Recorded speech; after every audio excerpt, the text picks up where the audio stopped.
Bismillahirrahmanirrahim. Assalamualaikum warahmatullahi wabarakatuh. A'udzu billahi minasyaitonir rajim. Bismillahirrahmanirrahim.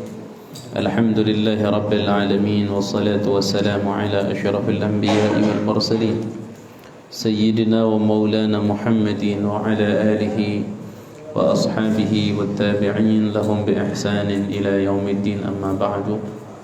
Para jamaah rahimakumullah, malam ini kita akan membahas tentang masalah hisab.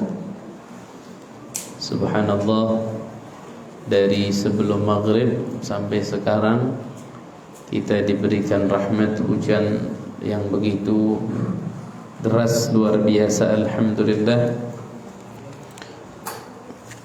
Namun tidak menyurutkan semangat kita di dalam menjalankan salah satu perintah Allah Subhanahu wa taala, yaitu talabul ilm. Terutama pembahasan malam ini kaitan dengan pembahasan hisab. Hisab ini biasa disebut hari perhitungan. Sebenarnya gini para jamaah, dalam masalah hisab sendiri itu banyak hal yang perlu dibahas sebenarnya. Terkadang kita kan hanya tahu, apalagi dalam ceramahan-ceramahan, bagaimana orang dihisab, kemudian ada hisaban yasira, ada hisaban asira, tapi tidak sampai diperinci kepada titik kewajiban yang harus kita yakini tentang hari hisab. Makanya tidak sedikit para jamaah orang yang memahami tentang hisab, dia cuma taunya ya diperhitungkan amal saya, kan begitu doang. Tapi cara Allah mempertanyakan seperti apa dan bagaimana, itu detailnya terkadang tidak dibahas. Nah, di sini insyaallah mudah-mudahan dalam waktu singkat ke depan, sekalipun guyuran hujan yang cuacanya dinginnya luar biasa, tapi masya Allah kita tetap ada pada semangat untuk belajar ilmunya Allah Subhanahu wa taala. Ya, makanya bapak-bapak, yuk kita kaji tentang hisab. Mudah-mudahan akidah kita bisa lurus, bisa lempeng, dan bisa benar di dalam memiliki keyakinan tentang hari hisab. Dan sebelum saya bahas, kita berdoa dulu kepada Allah, meminta mudah-mudahan kita termasuk orang-orang yang masuk ke dalam surga tanpa dihisab. Amin ya rabbal alamin. Baik. Bismillahirrahmanirrahim. Qala Syekhul Muallif rahimahullahu taala wa adama an-naf'a bihi wa bi'ulumihi fid darain, amin ya rabbal alamin. Wa fi az-zamani qawlan wal hisabu haqqun wa ma fi haqqun wa ma fi haqqihi irtiyabu. Di sini musannif para jamaah, wa fi zamani qaulani, dan di dalam masalah waktu qaulani ada dua pendapat. Ini masalah waktu ada dua pendapat, kaitan sepotong ini dengan pembahasan sebelumnya terkait masalah ba'ats wal hasyr. Dibangkitkan dan dikumpulkan itu, orang itu dalam keadaan umur berapa? Karena sebagian pendapat para jamaah, sebagian pendapat bahwa di hari kebangkitan sampai hari dikumpulkan, itu orang itu akan mengalami dari baligh sampai dia mati. Ada yang berpendapat begitu. Cuma kemarin saya kasih kesimpulan dan saya kasih masalah yang gampang. Mereka akan dihisab dalam umur pertengahan, ya, yaitu di usia kurang lebih berapa? 33. Wal hisabu, Kemudian ada namanya hisab haqqun, itu sesuatu yang hak. Hak itu para jamaah, perhatikan. Kalau misalnya kita katakan hak di dalam masalah seperti ini, maka yang dimaksud hak itu adalah al-syai'u ats-tsabitu fil kitabi was sunnati. Perkara yang ditetapkan oleh Allah di dalam Al-Quran diceritakan dan di dalam hadis pun disampaikan, itu sesuatu dikatakan hak.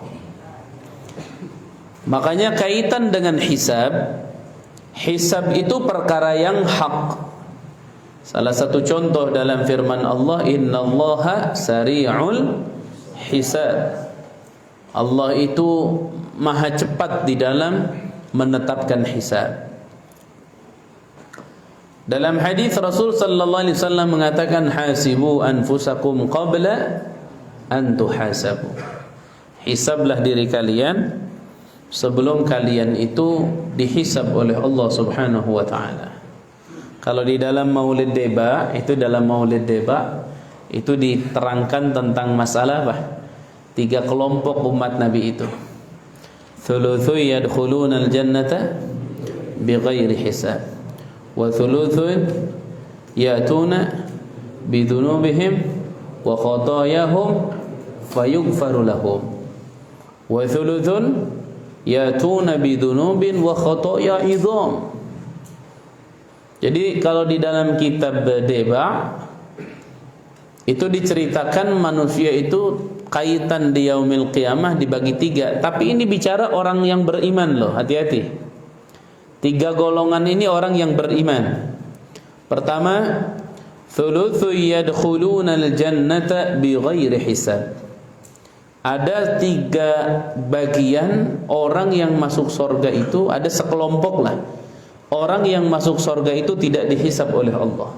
Makanya kita selalu tuh kalau dengar kalimat itu bilang apa? Allahumma ja'alna minhum. Ya Allah, jadikanlah kami minhum, dari kelompok orang yang masuk surga tanpa dihisab. Nanti saya bahas masalah ini.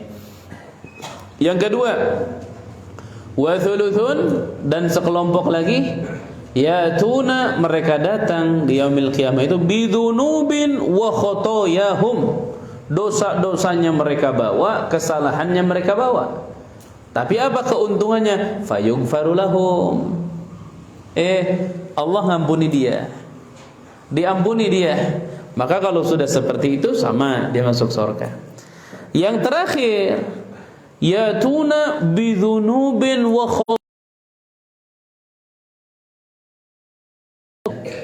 fazinuhum. Ayo kalian timbang tuh orang-orang tadi. Fazinuhum, timbang sama kalian. Akhirnya malaikat bawa nih seorang hamba, ditimbang, dihisab. Bagaimana? Fayaquluna wajadna asrafahum ala anfusihim wa wajadna a'malahum minadh-dhunubi ka'amthalil jibal ghayra annahum yashhaduna an la ilaha. Kalau bahasa kita mah begini, ya Allah, kami udah periksa semua, ternyata tidak ada lagi kebaikan kecuali cuman punya kalimat syahadat doang. Jadi nggak ada lagi, sudah ka'amthalil jibal, ini bagaikan gunung-gunung, dosanya amat besar. Udah nggak ada lagi, dosanya udah gede-gedenya luar biasa, cuma punya syahadat doang. Jawabannya apa? Selanjutnya, fayaqulul haqqu wa izzati wa jalali. Fayaqulu, maka berkata al-haqqu, hak yang dimaksud adalah Allah. Fayaqulul haqqu wa izzati wa jalali, demi kemuliaanku kata Allah, wa jalali, dan keagunganku kata Allah. Wa izzati wa jalali la ja'altu man akhlasali bisyahadati kaman kadzdzaba bi. Allah bersumpah, hei malaikat, aku sudah bersumpah dengan kemuliaan dan keagunganku, aku tidak akan pernah menyamakan orang yang iman kepadaku dengan orang yang kufur kepadaku. La ja'altu man akhlasali bisyahadati kaman kadzdzaba bi. Akhirnya keputusannya apa? Adkhiluhumul jannata bi rahmati. Ayo malaikat, masukkan sudah semua ke dalam surga dengan rahmatku. Tapi itu dalam maulid deba itu perlu dibahas. Dulu saya sempat bahas sama santri. Kita udah bahas kan teh? Ada Ustaz Nas. Oh, Masya Allah. Masya Allah Kiai, Masya Allah. Maafin. Ada. Kalau kiai-kiai sama ustadz-ustadz kalau baca deba, sebenarnya ada satu masalah berat di maulid deba itu, tapi jarang dibahas. Saya pernah bahas sama santri, itu ada masalah berat itu di situ. Masalah beratnya apa? Itu Syekh Abdurrahman Ad-Debai, beliau memulai maulidnya itu setelah beliau cerita tujuannya. Beliau katakan apa? Awwalu ma nastaftihu bi iradi haditsaini warada an nabiyyin kana qadruhu azima wa nasabuhu karima wa siratuhu mustaqima qala fi haqqihi man lam yazal sami'an alima. Itu bapak-bapak, itu kalimat kalau diterjemahkan artinya begini. Pertama kali yang akan saya memulai dalam kitab ini mendatangkan dua hadis dari Kangjeng Nabi sallallahu alaihi wasallam.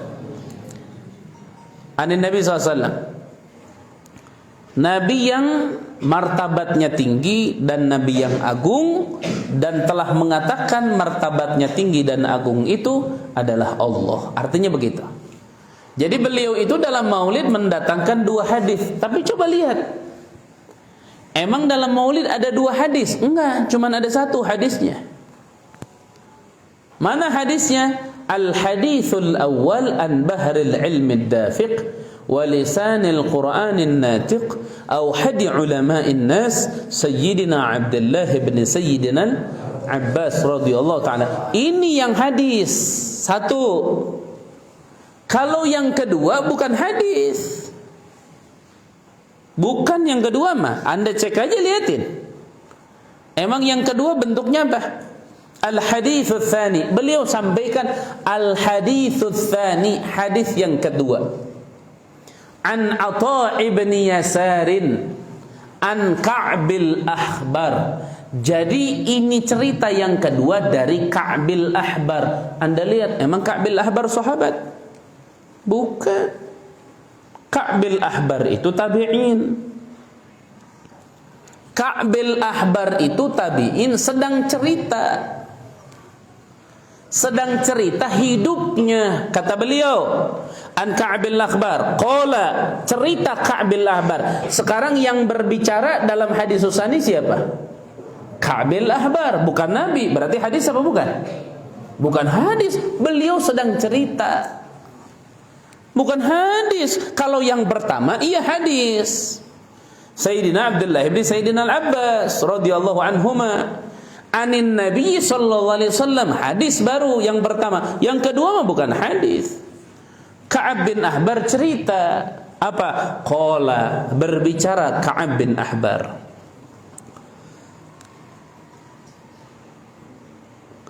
An Ka'ab bin Ahbar qala allamani abi At-Taurata. Alamani, telah mengajarkan kepadaku. Kata siapa? Kata siapa? Ka'bil Ahbar. Bukan kata Nabi. Ka'bil Ahbar cerita. Ka'bil Ahbar, Ka'ab ini cerita. Alamani abi At-Taurata. Bapakku ngajarin saya Taurat. Illa sifran wahidan, kecuali ada satu lembaran kertas itu nggak diajarin di Taurat. Dikemanain satu lembaran itu? Illa sifran wahidan yakhtimuhu wa yudkhiluhu sunduk. Itu disembunyikan terus disimpan di dalam peti, disembunyiin, nggak diajarin. Jadi Ka'ab bin Ahbar sedang cerita, bapakku ngajarin aku Taurat, semuanya diajarin, kecuali ada beberapa lembar itu diumpetin, dimasukin lagi ke dalam peti, nggak diajarkan gitu. Akhirnya beliau ngomong apa? Falamma mata abi, ketika bapakku meninggal, fatahtuhu, saya buka itu peti yang disembunyiin sifron wahidan itu. Saya buka, penasaran, ini kok sifron wahidan ini kenapa sih disembunyiin? Ada apa sih ini disembunyiin sifron wahidan gitu? Apa katanya? Falamma mata abi, ketika bapakku meninggal, fatahtuhu, aku buka itu peti sifron wahidan tadi, dilihat. Apa katanya? Fa idza fihi nabiyyun yakhruju akhiraz zaman. Ternyata yang selembar kertas itu disembunyiin cerita ada nabi keluar di akhir zaman. Mauliduhu bi Makkah, lahirnya tuh nabi di Makkah. Wa hijratuhu bil Madinah, hijrahnya dia ke Madinah. Wa sultanuhu bi Syam, kerajaannya, perdagangannya itu di Syam. Yaqussu sya'ruhu, mencukur rambutnya. Wa yattaziru ala wasatih, memakai kesarung samping kalau bahasa Sunda. Pakai sarung tuh Nabi di atas mata kakinya. Yakunu khairal anbiya wa ummatu khairal umam, yukabiru terus sampai akhir. Itu sedang cerita Ka'ab bin Ahbar, pengalaman pribadinya. Itu hadis, bukan.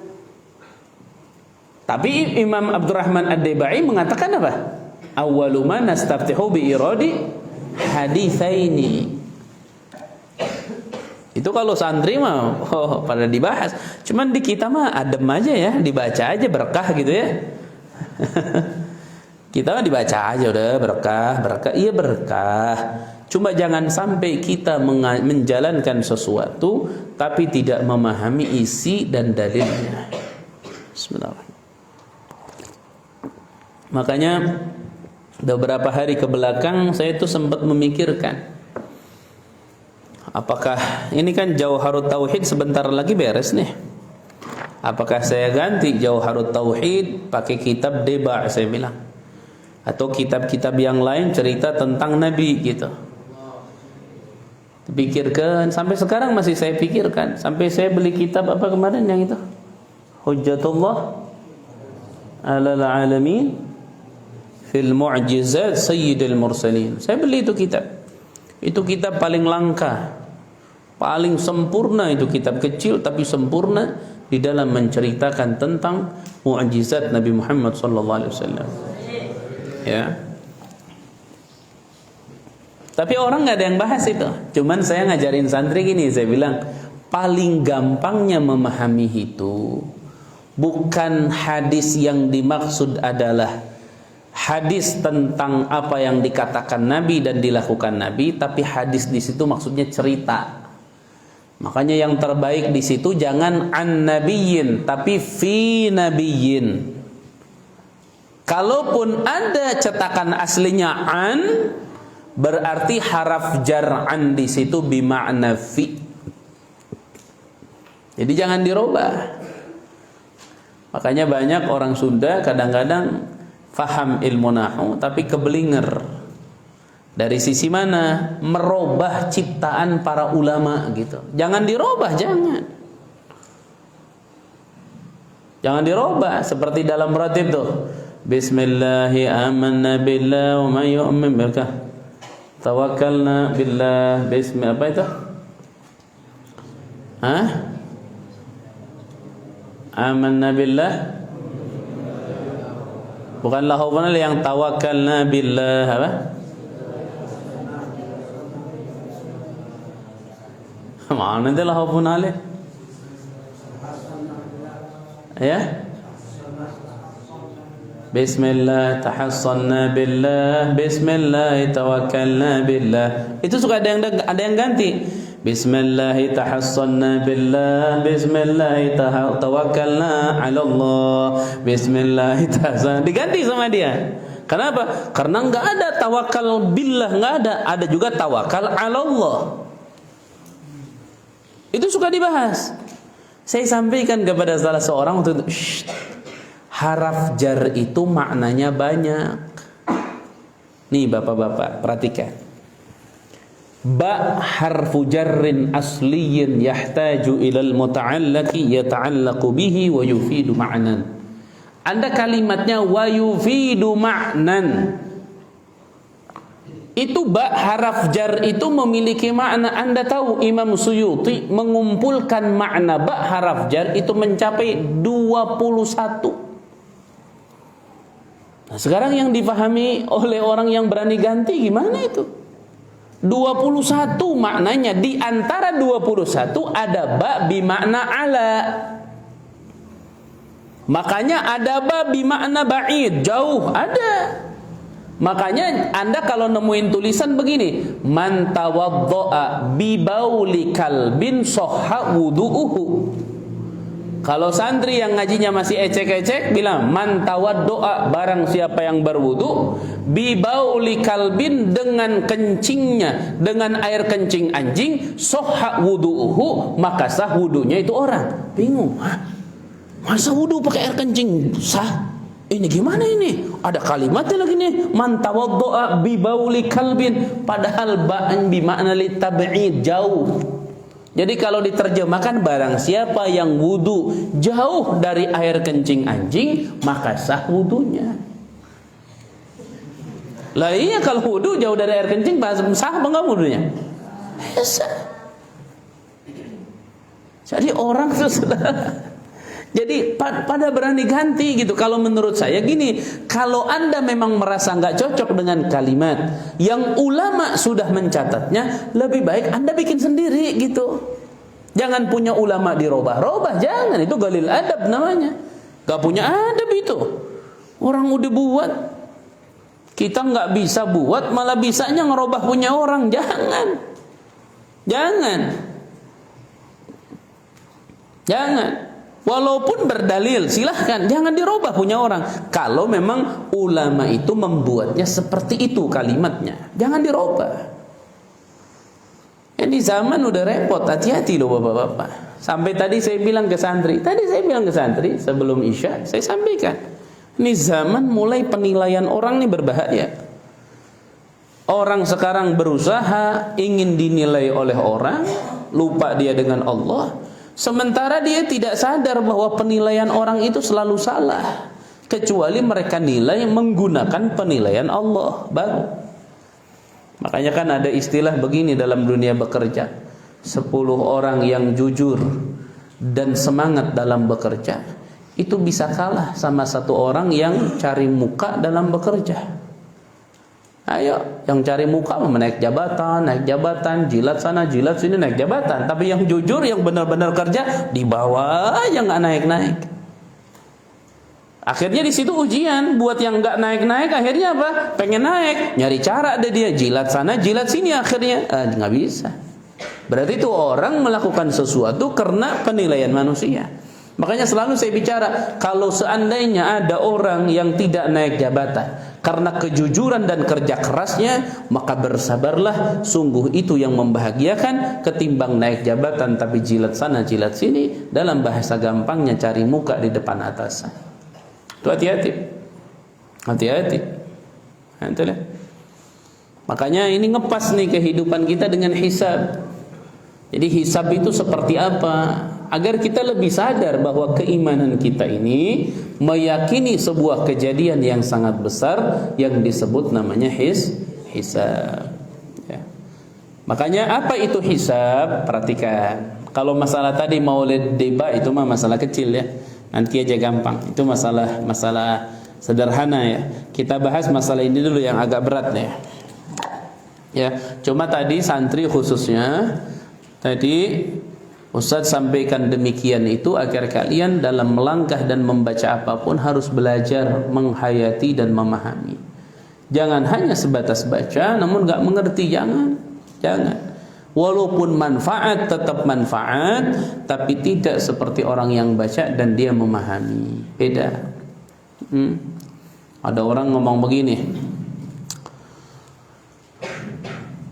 baca maulid nggak ada gunanya kalau nggak ngerti mah, katanya. Seperti khutbah Jumat pakai bahasa Arab nggak ada gunanya, katanya nggak ngerti. Sebenarnya tetap ada gunanya. Seperti orang minum obat nggak ngerti itu obat apa, diminum karena yakin itu obat, ada gunanya nggak? Ada. Emang ada yang ngerti di sini pembedahan misalnya bintang 7 dari apa bahannya, seperti apa? Ada yang ngerti. Tapi karena yakin itu obat dan bisa menyembuhkan, artinya bisa menyembuhkan, kesembuhan ada di situ yang Allah titipkan, diminum, sembuh nggak? Sembuh. Makanya sama, orang nggak ngerti maulid, yakin itu ada berkah, udah dapat. Khutbah Jum'ah pakai bahasa Arab doang, nggak ngerti ada berkah, udah dapat. Cuma saat mengerti itu lebih maksimal, ya. Saya baca dulu, perhatikan. Sari'ul hisab, Allah itu yang cepat dalam menghisab. Hisab itu apa sih? Hisab itu apa? Hisab itu adalah tauqifullahi an-nasa ala a'malihim khairan kanat aw syarran, qawlan kanat aw fi'lan, tafsilan ba'da akhdhihim kutubaha. Yang namanya hisab itu para jamaah, memberhentikannya Allah, mendiamkannya Allah atas amal-amal manusia atau atas amal-amal makhluk, khairan kanat aw syarran, baik ataupun buruk. Makanya ada istilah gini nih, hati-hati. Ini Anda masih paham? Saat Allah memasukkan hamba-hambanya ke surga dengan rahmat Allah yang kecil, artinya dia bawa iman saja bisa ke surga, maka sebaliknya pun ke neraka dengan kecil kebencian Allah, cukup dia masuk neraka. Makanya Anda paham nih, dengerin. Ada orang masuk surga tanpa hisab, sebaliknya juga sama. Ada orang masuk neraka tanpa hisab, saking cepatnya dia ke neraka. Hati-hati loh. Dan salah satu orang yang masuk neraka tanpa hisab, itu orang yang serakah warisan. Hati-hati loh, yang ngalamin, pernah ngalamin, saudaranya kasih tahu. Itu kalau orang serakah dengan warisan, itu bisa masuk neraka bi ghairi hisab. Kalau orang berharap masuk surga bi ghairi hisab, ini masuk apa? Neraka bi ghairi hisab. Astagfirullah.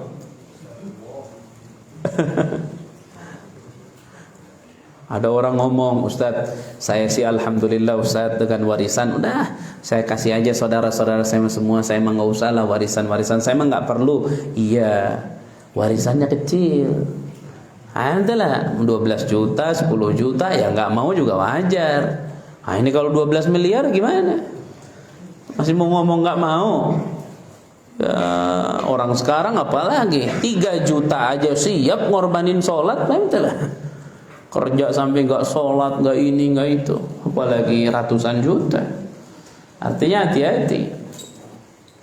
Nah di sini para jamaah, orang yang serakah dengan warisan itu adalah orang yang cepat masuk ke dalam neraka kalau nggak taubat. Kalau taubat ya sudah, lain lagi cerita. Semua dosa kalau orang taubat ya sudah. Termasuk orang yang tidak beriman kepada Allah, kalau dia taubat sebelum mati, sebelum wafat, dia diselamatkan oleh Allah. Bicaranya tidak taubat. Kenapa yang serakah warisan itu cepat ke neraka? Karena dia menjalankan 3 dosa yang amat besar. Dosa pertama, dia memakan harta batil. Dosa kedua, memutuskan tali persaudaraan. Dosa ketiga, menyakiti orang yang sudah mati yang meninggalkan warisan. Dan menyakiti orang yang sudah mati, kenapa dosanya besar? Karena minta maafnya sulit. Makanya Nabi SAW tentang orang hidup dan tentang orang mati apa? Kata Nabi apa? Udhkuru mahasina mautakum wa kuffu an masawihim. Sebutkan oleh kamu kebaikan-kebaikan orang yang sudah meninggal. Jangan sesekali kamu ceritakan keburukan orang yang sudah meninggal. Jangan. Kenapa? Karena kalau masuk ghibah, minta maafnya susah. Orang sudah mati gimana minta maafnya? Ke kuburan datang, minta maaf ya. Kayak anak-anak zaman sekarang tuh, gitu ya. Durhaka sama orang tua, giliran udah mati minta maaf ke kuburan. Repot benar-benar. Tapi masih mending lah dia sebelum mati masih mau minta maaf. Nah, zaman sekarang hati-hati. Tadi sebelum maghrib, sebelum isya saya sampaikan ke santri. Ini zaman udah kacau.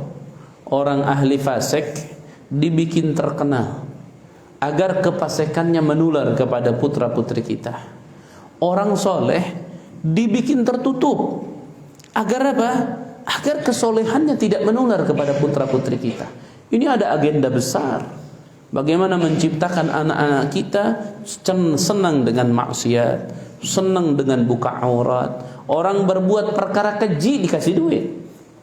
Orang berbuat perkara tidak baik dikasih hadiah. Orang membuka aurat udah kayak dajjal, dandanannya diangkat derajatnya, dipiralkan, diterkenalkan. Dibuatlah ini dan itu, dibuatlah ini dan itu. Emang tujuannya apa? Apa tujuannya? Agar keburukan itu terkenal, akhirnya tertular kepada anak cucu kita. Jadi yang mereka tahu hanyalah keburukan nantinya. Dan mau tidak mau tontonan itu akan menjadi sebuah tuntunan. Dan saat ini sudah terjadi. Makanya hati-hati bapak-bapak. Hati-hati di dalam hal ini. Hati-hati. Oh, sekarang orang-orang yang ahli maksiat sudah viralkan, dinaikkan. Orang yang enggak punya urat malu terhadap saudaranya sendiri, naik derajatnya, dikasih duit ratusan juta, dibeginikan. Agar apa? Agar anak cucu kita mau nantinya. Oh, ternyata begitu cepat dapat duit ya. Ternyata begitu jadi orang kaya ya. Ternyata begitu terus. Sehingga anak cucu kita ditaburkan cinta dunia. Mending kalau dia cari dunianya dengan bisnis, kerja keras, banting tulang. Enggak. Ini melakukan hal-hal bodoh hanya untuk sebatas viral atau semacamnya. Ini zamannya sekarang. Hati-hati.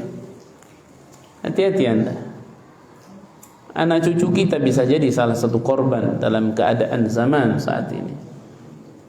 Ya, makanya harus dirubah betul-betul. Ya. Hanya Masya Allah nih santri. Saya tuh kadang-kadang bapak-bapak, saya pribadi kadang-kadang kalau lihat santri itu ya Allah senangnya apa? Oh, begini nih wajah-wajah yang sedang dilindungi oleh Allah. Ya, wajahnya apa? Redup bapak-bapak, karyanya lemes banget. Masya Allah. Giliran aja dikasih makanan, gerubuk. Mana itu keripik? Baru aja 3 menit habis Pak Ustaz. Keripik setoples gede habis, goreng oli habis, habis. Masya Allah. Cuman beruntung dulu siapa yang itu tuh? Karena ada yang ditanya, santri itu dulu ceramah, kenapa santri itu perutnya selalu lapar? Karena pikirannya capek dipakai untuk menghafal, membaca kitab. Wah, keren. Bilang aja ente kelaparan makan gak pernah baca doa. Santri mah sengaja kadang-kadang makan nggak baca doa, sengaja mereka doa nggak usah biarin aja. Oh, maka alasannya 2. 1, kalau doa cepat kenyang, jadi nggak seru makan, jadi nggak lama. Yang kedua, doa tetap dibaca tapi di akhir. Kenapa? Agar setan di awal ikut makan, di akhir dia muntah. Ya kan dalam hadis emang begitu. Ada seorang sahabat dia makan enggak baca bismillah. Kita Nabi Muhammad SAW gerak bismillah, baca bismillahi awwalahu wa akhirahu. Langsung di situ ya taqayya, setan itu langsung muntah. Mabok setan. Nah, santri itu kerjaannya bikin setan mabok. Katanya beruntung jadi santri mah. Cuman godaannya besar, berat godaannya. Hanya orang-orang yang siap sukses di pondok ini sebenarnya. Kalau yang jiwa enggak mau sukses itu mental di pondok itu. Beneran. Saya dulu mondok bapak-bapak, kalau jiwa saya waktu itu tidak ada motivasi dengan melihat dan nasihat dari orang tua, dari guru, udah mental mondok itu. Anak sekarang di mondok uang jajan disiapin, saya baru-baru jajan nasi doang pakai sambal, cetret, masak, makan. Santri sekarang udah pilihan, dikasih makan tempe doang udah kurang mau, ini nggak mau, itu nggak mau. Wah, jadi santrinya kacau kalau begitu. Oh, saya dulu, ya Allah, ketemu yang enak itu ya Allah, kalau ada yang kaya wafat baru ketemu tuh. Makanya ada santri Maulid Nabi zaman dulu kan pakai bongsang tuh. Zaman dulu pakai bongsang, nggak tahu masih ada yang pakai bongsang sekarang? Masih. Sebelah mana? Nah, pengen hadir saya. Itu ada yang Maulid pakai bongsang. Zaman dulu bongsangnya ditaruh di masjid di ujung. Tapi bersih. Orang dulu hati-hati benar masalah masjid. Taruh di ujung. Nanti ada santri-santri yang duduknya nyender ke bongsang. Ada itu. Tapi saya nggak bisa ceritain orangnya. Itu duduknya nyender ke bongsang, kelilingin teman-temannya, tangan bermain ke belakang. Bongsang kan gampang diiniin, seret buka, cari batu ali. Dapat daging satu masukin kresek, daging satu masukin kresek. Orang berebut, dia dapat sekresek. Ambil bongsang satu cukup lah, ini udah banyak. Pulang ke rumah itu, ya Allah, dolim nggak itu? Enggak, masa dolim sih? Enggak. Itu ada, nggak tahu santri sekarang ada yang begitu. Sih ada, hati-hati inti, jangan begitu. Jangan. Rata-rata yang begitu jadi kiai. Karena daging hak santri dimakan sama dia. Masya Allah. Dulu cerita-cerita zaman dulu begitu, ajengan kita begitu. Saya kalau udah dengar cerita, aduh, khususnya dunia pondok, saya mah betah sudah. Hanya beruntung pondok itu, Masya Allah, nikmat dari Allah, nikmat. Jangan dianggap sepele loh. Tidak. Masya Allah. Coba kadang-kadang bapak-bapak gitu, santri sekarang manja-manja, punya cenang satu nangis. Kenapa? Cenang. Santri sekarang, manjanya. Enggak sakit, ngaku sakit. Mari Ustaz. Padahal ingat pengen main, gitu. Sakit. Sampai bikin sakit yang serem-serem lagi. Sakit saya Ustaz, jantung kayaknya bolong. Ada beneran. Ada santri sampai laporan ke saya, jantung saya bolong Pak Ustaz. Astagfirullahaladzim. Saking tuh bodohnya tuh santri, artinya dibodohi sama hawa nafsunya. Dia lupa hadis Nabi. Kata Nabi apa? La tatamaradu fatamradu. Jangan kalian pura-pura sakit, ngarang cerita. Nanti sakit beneran. Lah, udah tahu rasa kena batunya, baru inti. Tubna ilallah. Jangan. Emangnya sembarangan. Makanya saya dulu waktu di Hadramut itu terkenal santri yang nggak pernah sakit. 4 tahun nggak pernah sakit. Saya nggak pernah sakit, nggak pernah. Kok bisa nggak pernah sakit? Bukan nggak pernah sakit, nggak pernah dirasa. Udah aja mau belajar pokoknya sudah. Kecuali udah nggak tahan ngejoprak baru. Tapi nggak ngejoprak, alhamdulillah. Dulu waktu di Dopermai sih tinggal sakit, saya berangkat aja ke masjid sholat. Di masjid sholat nggak kuat, plek, baru sadar-sadar ada di rumah sakit.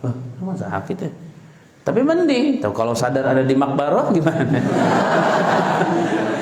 Ya kalau sadar ada di kuburan gimana? Masih mending rumah sakit. Diinfus dicolok ini, taruh ruangan. Bodoh, ruangannya yang gede itu, ruangan itulah gede pokoknya.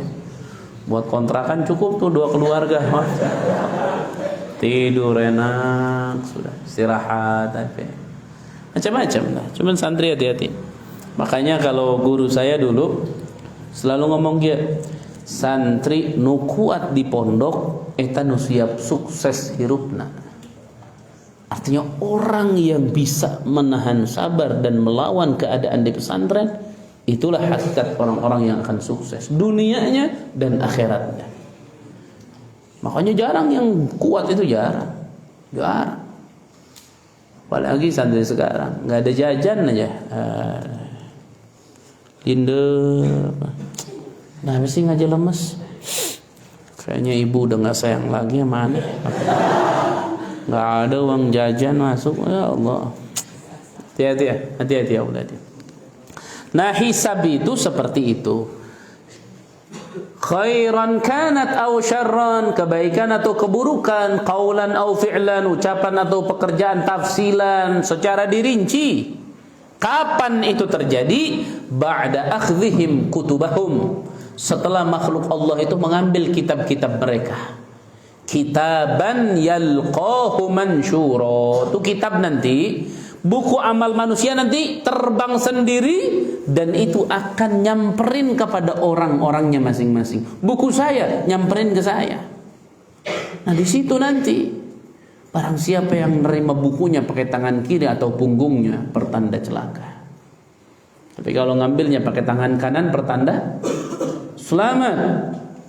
Makanya hati-hati, salah satu pendidikan dalam adab kita di dalam syariat Allah yang baik-baik pegang pakai tangan kanan, jangan tangan kiri. Kalian pegang kitab sama mic, ini yang benar begini, mic-nya di tangan kiri, kitab di tangan kanan, jangan dibalik. Jangan dibalik, mic ini nggak ada harganya, artinya bukan nggak ada asma Allah dan lain-lain. Ya memang mic ini makhluk Allah yang paling amanah. Enggak ada di muka bumi saat ini yang ada makhluk Allah paling amanah daripada mikrofon, enggak ada. Ini makhluk paling amanah ini. Satu, kesana apa? Satu. Kapan disinggung cilok, baso? Ada. Ini makhluk paling amanah ini, hati-hati. Tuh ini begini, dibalik, jangan dibalikin, jangan. Kemudian apa? Wa yakunu lil mu'mini wal kafiri insan wa jinnan, dan ternyata itu hisab untuk semua manusia, kafir, mukmin, semua. Jin masuk. Illa man istatsna minhum, kecuali orang-orang yang dikecualikan oleh Allah. Tadi itu yang masuk surga tanpa hisab, yang masuk neraka tanpa itu. Jadi orang yang masuk surga tanpa hisab itu orang yang mulianya tinggi.